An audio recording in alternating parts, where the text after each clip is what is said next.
Let's turn to Nvidia now. Shares are up, but not as much as they had been in the early going, although you see about a 4% gain. The company did post an earnings beat.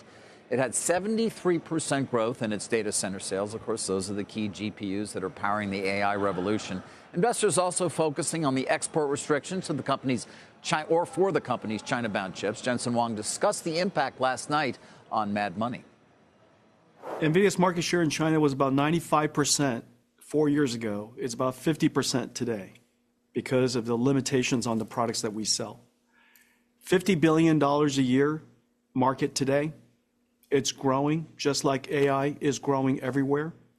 Over the course of this 4 years, the president's administration, we're probably talking about a few $100 billion worth of revenues. Joining us now, Rowe Price portfolio manager Tony Wang. Nvidia is one of his firm's top holdings in your fund, Tony. I know it is as well. So first, give me your reaction to the quarter and, again, what you think the overhang will be, so to speak, from a lack of potential sales into the Chinese market, despite the sentiments we just heard from Jensen Huang.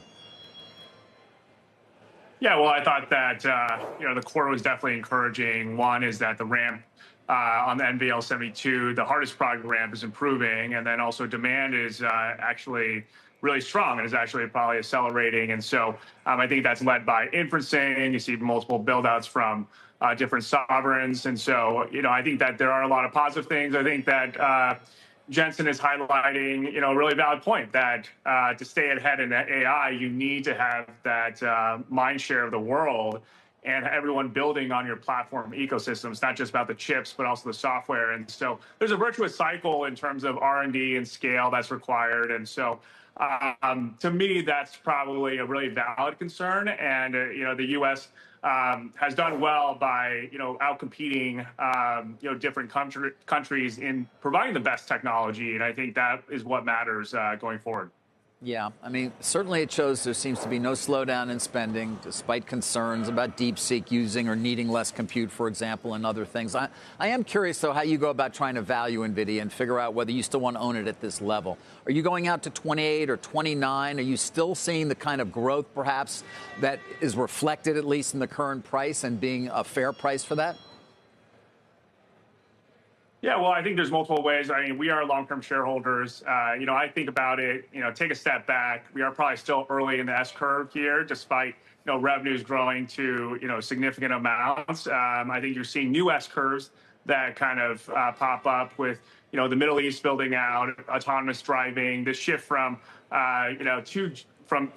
generative AI, with agentic to also the physical world eventually. And I think if you look at the Mag 7, on free cash flow, Nvidia is actually very reasonably valued. And so you look at the other Mag 7, they're spending a lot going through investment cycles.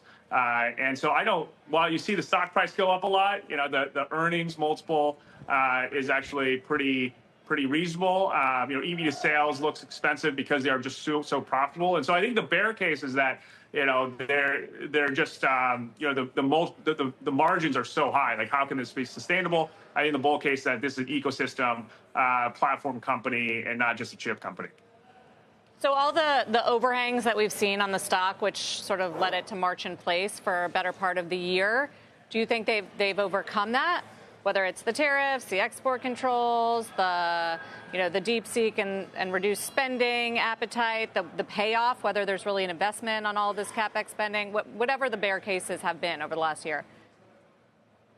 Yeah, well, there's been a lot of bear cases, as you just highlighted. And so, I think that it's kind of like the market needs time to digest, and it needs to go through this kind of back and forth. And I think a lot of it could be in the rear view. Going forward, the guide doesn't include any China.